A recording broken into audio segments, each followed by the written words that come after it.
Hi friends, welcome back to our channel. ఎలా ఉన్నారండి? అందరూ బాగున్నారా? సో ఈరోజు వచ్చేసి పిల్లలకి బ్రేక్ఫాస్ట్ అండ్ లంచ్ అండి, రెండు ఒకేసారి అయితే చేసేస్తున్నాను అనమాట.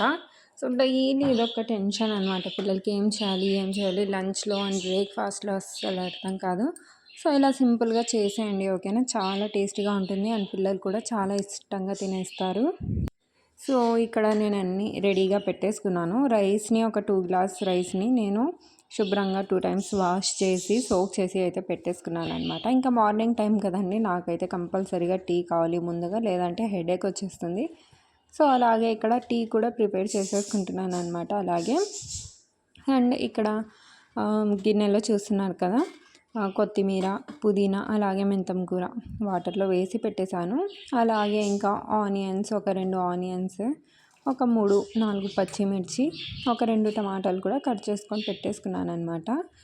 ఇంకా ఇక్కడ వచ్చేసి టీ ప్రిపేర్ చేస్తున్నానండి. మరి అలాగే మీరేం చేస్తున్నారో కూడా నాకు చెప్పండి, ఓకేనా? మీరు బ్రేక్ఫాస్ట్లో అండ్ లంచ్లో ఏం చేశారు ఈరోజు అనేది కూడా నాకు కామెంట్ అయితే చేయండి. అండ్ ఇక్కడ చూడండి, టీ రెసిపీ కూడా చెప్పేస్తాను, తెలియని వాళ్ళకి తెలుస్తుంది కదా. అండ్ ఇక్కడ పాలు వేసుకున్నాను, అందులో కొద్దిగా వాటర్ యాడ్ చేశాను. ఇంకా అలాగే ఒక 2 టీ స్పూన్స్ వరకు నేను ఇక్కడ టీ పౌడర్ యాడ్ చేశాను. ఒక 3 టీ స్పూన్స్ వరకు షుగర్ యాడ్ చేసుకున్నాను. ఇంకా టీ అయితే మనది కుక్ అయిపోతుంది లో ఫ్లేమ్లో పెట్టేస్తే. ఇంకా ఇక్కడ వచ్చేసి పెద్ద కుక్కర్ తీసుకున్నానండి, అందులో ఆయిల్ యాడ్ చేసుకున్నాను అనమాట. ఒక 3 to 4 table spoons oil add చేసుకోవాలి. సో ముందుగా ఆయిల్ని కొద్దిగా వేడికి చేసుకోవాలి. ఆయిల్ కొద్దిగా హీట్ అయిన తర్వాత అందులో సన్నగా కట్ చేసి పెట్టుకున్న ఆనియన్స్, అలాగే పచ్చిమిర్చి కూడా యాడ్ చేసుకోవాలి. సో ఇది కొద్దిగా కలర్ చేంజ్ అవ్వనివ్వాలి. ఇప్పుడు ఇందులోనే పసుపు కూడా యాడ్ చేసేసుకోవాలి. సో ఇంకా అయితే నేను యాడ్ చేయలేదు.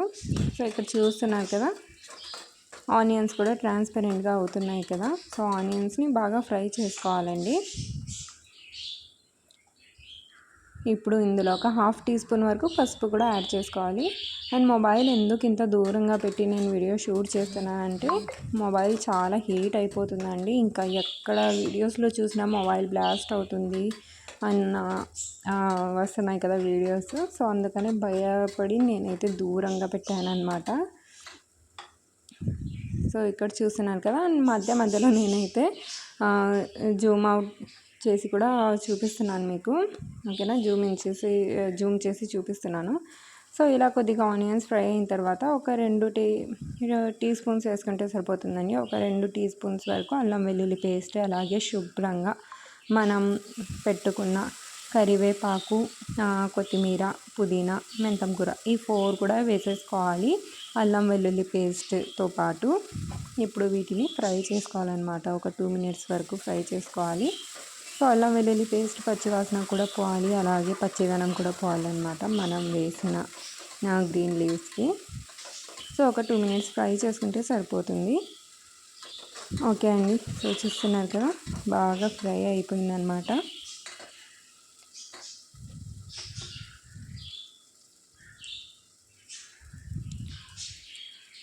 ఓకే అండి, సో ఇలా ఫ్రై అయిన తర్వాత మనం సన్నగా కట్ చేసి పెట్టుకున్న టమాటాలు కూడా యాడ్ చేసుకోవాలి. మీకు కావాలంటే నేను ఇంగ్రీడియంట్స్ డిస్క్రిప్షన్లో కూడా ఇస్తానండి, మెన్షన్ చేస్తాను, ఓకేనా? సో డిస్క్రిప్షన్ కూడా ఒకసారి చెక్ చేయండి. ఇప్పుడు ఈ టమాటాలు బాగా మెత్తగా మగ్గేంత వరకు వీటిని కుక్ చేసుకోవాలి. ఈ స్టేజ్లోనే మీకు కావాలనుకుంటే చికెన్ కూడా యాడ్ చేసుకోవచ్చు. చిన్నగా కట్ చేసుకోవాలి, బైట్ పీసెస్ లాగా చిన్నగా చికెన్ కట్ చేసి యాడ్ చేసుకోవచ్చు. సో అది కూడా చాలా టేస్టీగా ఉంటుందండి.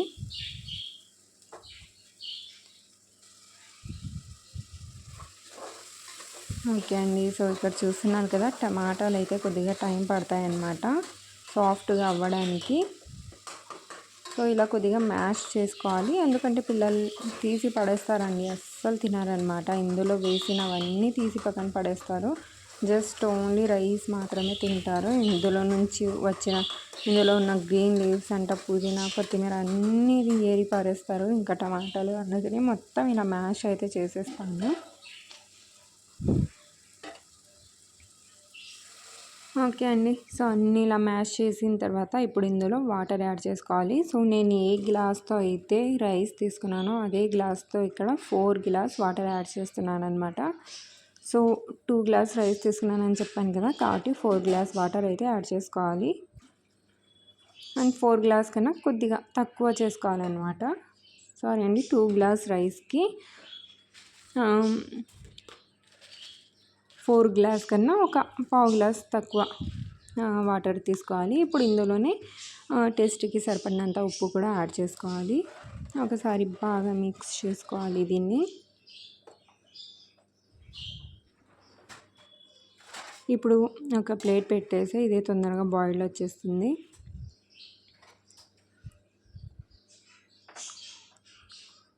ఓకే అండి, సో ఇక్కడ నా టీ కూడా రెడీ అయిపోయింది. ఇంకా టీ లేకపోతే నాకు మార్నింగ్ అయితే హెడేక్ వచ్చేస్తున్నాను అనమాట. అసలుకి ఇంకా ఏ పని చేసుకోలేను. నాకు మార్నింగ్ ముందుగా అయితే టీ కావాలి డెఫినెట్గా. సో చూసారా, టీ సింపుల్గా రెడీ అయిపోయింది. ఇంకా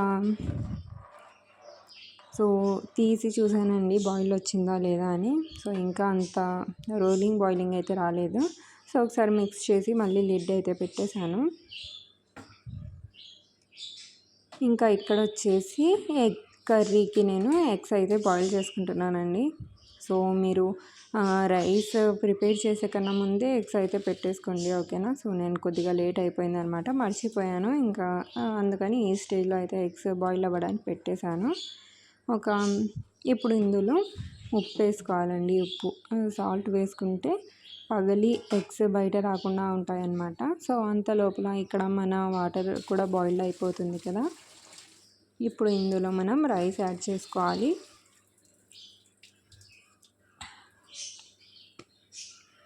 సో కుక్కర్లో చేసేటప్పుడు కరెక్ట్గా వాటర్ అయితే యాడ్ చేయకూడదండి. కొద్దిగా వాటర్ని ఒక పావు గ్లాస్ వరకు అయితే తగ్గించుకోవాలి.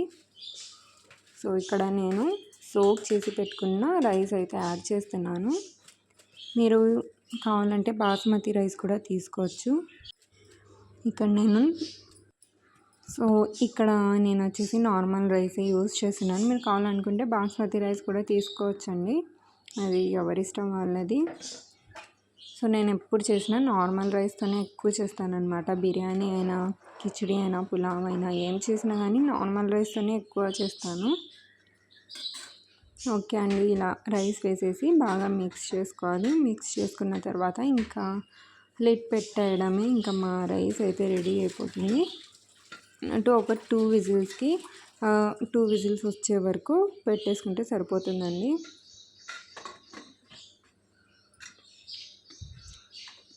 సో ఇక్కడ లిడ్ అయితే పెట్టేశాను. ఇంకా ఒక 2 విజిల్స్ వస్తే సరిపోతుందన్నమాట. ఇంకా ఇక్కడ కర్రీ చేయడానికి కోసం ఎగ్ కర్రీ చేయడానికి టమాటాలు అయితే తీసుకున్నాను. వీటిని ముందుగా శుభ్రంగా వాష్ చేసి చాపింగ్ కూడా చేసుకోవాలి అన్నట్టు. ఇక్కడ చాపింగ్ కాదండి, గ్రైండ్ చేస్తున్నాను అనమాట. చెప్పాను కదా, ఇంకా మా పిల్లలు అయితే అన్నీ అవి తీయడానికే ఇంకా టైం మొత్తం పోతుంది ఇంకా వాళ్ళకు.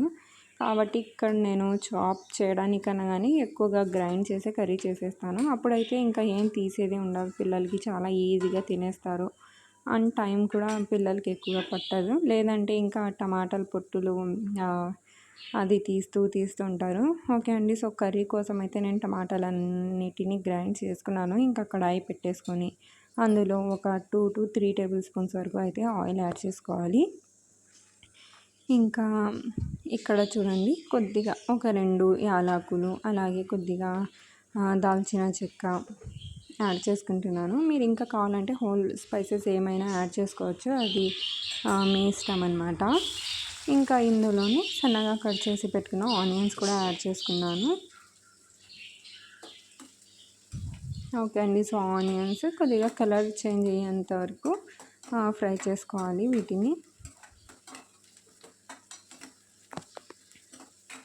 టమాటా కర్రీ, ఎగ్ కర్రీ మీరు ఎలా చేస్తారో నాకు కింద కామెంట్ అయితే చేయండి, ఓకేనా.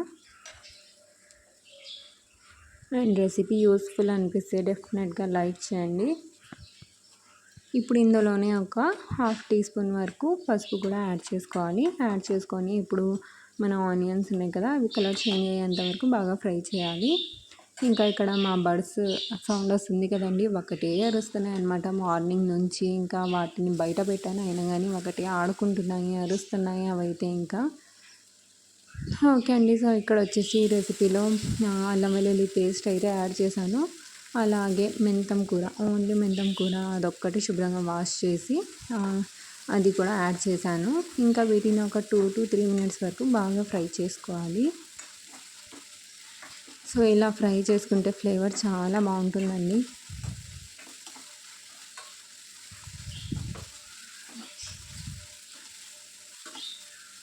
ఓకే అండి. సో, ఇక్కడ చెప్పేది మర్చిపోయానండి. ఇక్కడ మన రైస్ అయితే రెడీ అయిపోయింది కాబట్టి ఆ కుక్కర్‌ని తీసి పక్కన పెట్టేసాననమాట. పక్కన పెట్టేసి ఇంకా ఈ సైడ్‌కి కడాయి పెట్టేసుకొని కడాయిలో చేసేస్తున్నాను. ఇంకా 2 విజిల్స్ వస్తే సరిపోతుందండి. రైస్ అయితే ఈజీగా రెడీ అయిపోతుంది. చాలా సింపుల్ అండి. చాలా ఈజీగా ప్రిపేర్ చేసేసుకోవచ్చు. ఎక్కువ టైం కూడా పట్టదు. టైం లేనప్పుడు కూడా మీరు చాలా ఈజీగా అయితే చేసేసుకోవచ్చు అనమాట. ఓకే అండి. సో, ఇక్కడ బాగా ఫ్రై చేసుకున్న తర్వాత ఇందులోనే కారం పొడి మీరు మీ ఇష్టం అండి. మీకు ఎంత స్పైసీగా మీరు తింటారో, మీ పిల్లలు తింటారో దాని అకార్డింగ్ యాడ్ చేసుకోవచ్చు. ఇప్పుడు ఇందులో 1 టీ స్పూన్ వరకు ధనియాల పొడి కూడా నేను యాడ్ చేశాను ఆనియన్స్లోనే. అలాగే ఎండు కొబ్బరి పొడి అండి ఒక 2-3 టీ స్పూన్స్ అయితే యాడ్ చేశాననమాట. అండ్ కొంతమంది వేయరండి, బట్ నాకైతే ఇది ఎండు కొబ్బరి పొడి వేస్తేనే కొంచెం థిక్గా గ్రేవీ అనిపిస్తుంది. ఇంకా ఎవరి చాయిస్ వాళ్ళది కదా. అలాగే కొద్దిగా జీరా పొడి కూడా యాడ్ చేశాను అనమాట, జీలకర్ర పొడి. సో, ఇది ఆప్షనల్ అన్నీ ఉంటే యాడ్ చేసుకోండి, లేదంటే స్కిప్ చేసేయచ్చు. సో, ఇక్కడ వచ్చేసి మన మసాలాలన్నీ మాడిపోతుంటే కొద్దిగా ఒక 2 టేబుల్ స్పూన్స్ వరకు ఆయిల్ అయితే యాడ్ చేశాను. ఆయిల్ కాదండి, వాటర్ అయితే ఒక 2 టేబుల్ స్పూన్స్ వరకు యాడ్ చేశాను. సో, వాటర్ యాడ్ చేస్తే మాడిపోకుండా ఉంటాయి. సో, ఇలా యాడ్ చేసుకున్న తర్వాత ఒక 2 మినిట్స్ వరకు బాగా ఫ్రై చేసుకోవాలండి. ఫ్రై చేసుకుంటే మసాలాల్లో ఉన్న పచ్చి స్మెల్ మొత్తం పోతుంది. ఇప్పుడు మనం గ్రైండ్ చేసి పెట్టుకున్న టమాటాలు కూడా ఇందులో యాడ్ చేసుకోవాలి. అలాగే జార్లో కొద్దిగా ఒక హాఫ్ గ్లాస్ వరకు వాటర్ వేసి బాగా షేక్ చేసి ఇది కూడా యాడ్ చేసుకుంటే వేస్ట్ కాకుండా ఉంటుంది. ఓకేనా. సో, ఇప్పుడు వేసిన తర్వాత ఇంకా అప్పటికప్పుడే జార్ని కూడా క్లీన్ చేసి పెట్టేసుకున్నాను అనమాట. మళ్ళీ దాన్ని పెట్టి మళ్ళీ తర్వాత దాన్ని శుభ్రం చేసి అలా కాకుండా జస్ట్ ఒక 2 మినిట్స్ 1 మినిట్ కూడా పట్టదండి. జార్ని శుభ్రంగా వాష్ చేసి పక్కన పెట్టేశాను. ఇప్పుడు ఇందులో టేస్ట్కి సరిపడినంత ఉప్పు కూడా యాడ్ చేసుకోవాలి. ఇంకా ఉప్పు అయితే మీరు ఇలా బాగా ఒకసారి మిక్స్ చేసి టేస్ట్ చూసి తక్కువ అనిపిస్తే మళ్ళీ యాడ్ చేసుకోండి. అలాగే నాకు కొద్దిగా గ్రేవీ ఎక్కువ కావాలి కాబట్టి ఇందులో ఒక హాఫ్ గ్లాస్ వరకు వాటర్ కూడా యాడ్ చేశాను. యాడ్ చేసిన తర్వాత బాగా మిక్స్ చేసుకొని బాగా కుక్ చేసుకోవాలి. సో, లిడ్ పెట్టేస్తే ఇంకా తొందరగా కుక్ అయిపోతుంది అనమాట. చూస్తున్నారు కదా ఎంత బాగా బాయిలింగ్ అయితే వచ్చేస్తుంది. ఇంకా మధ్య మధ్యలో మిక్స్ చేస్తూ ఉండాలి. సో, వాటర్ కన్సిస్టెన్సీ అనేది మీ ఇష్టం అండి. మీకు ఎక్కువగా కావాలనుకుంటే ఎక్కువ యాడ్ చేసుకోవచ్చు, లేదు కొంచెం థిక్గా కావాలనుకుంటే తక్కువ యాడ్ చేసుకోవచ్చు. ఇప్పుడు చూస్తున్నారు కదండి, ఇందులో ఉన్న ఆయిల్ మొత్తం పైకి వచ్చేసింది కదా. సో, మన కర్రీ అయితే రెడీ అయిపోయింది. సో, చాలా ఈజీ అండి, చాలా సింపుల్గా ఈరోజు అయితే మీకు 2 రెసిపీస్ చూపించేసాను కదా. ఇంకా ఇందులో మనం బాయిల్ చేసి పీల్ చేసి పెట్టుకున్న ఎగ్స్ని వేసుకోవాలి. సో, ఎగ్స్లో కొద్దిగా కట్స్ పెట్టుకుంటే కర్రీ మొత్తం ఎగ్స్ లోపలికి వెళ్తుందన్నమాట, టేస్ట్గా ఉంటుంది. సో, ఇక్కడ నేను 6 ఎగ్స్ తీసుకున్నాను. ఇంకా బాయిల్ చేసుకొని పీల్ చేసుకొని అయితే వేసేసాను. కట్స్ పెట్టుకున్నానండి నేను, అది అయితే వీడియో క్లిప్స్కి మిస్ అయిపోయింది. ఓకే అండి, ఒకసారి బాగా మిక్స్ చేసి ఇంకా ఒక 5 మినిట్స్ వరకు లో ఫ్లేమ్లో పెట్టేసుకొని గ్యాస్ ఆఫ్ చేయడమే. చాలా ఈజీగా, చాలా సింపుల్గా మన రైస్ అలాగే కర్రీ అయితే రెడీ అయిపోతుంది. సో, ఇక్కడ రైస్ చూసేయండి. ఓకే అండి, సో చూసారు కదా మన రైస్ అయితే ఈజీగా రెడీ అయిపోయింది. ఎగ్స్ కర్రీ అండ్ రైస్ కూడా చాలా సింపుల్గా. ఓకే అండి, మరి నెక్స్ట్ వీడియోలో మళ్ళీ కలుద్దాం. అంతవరకు టేక్ కేర్.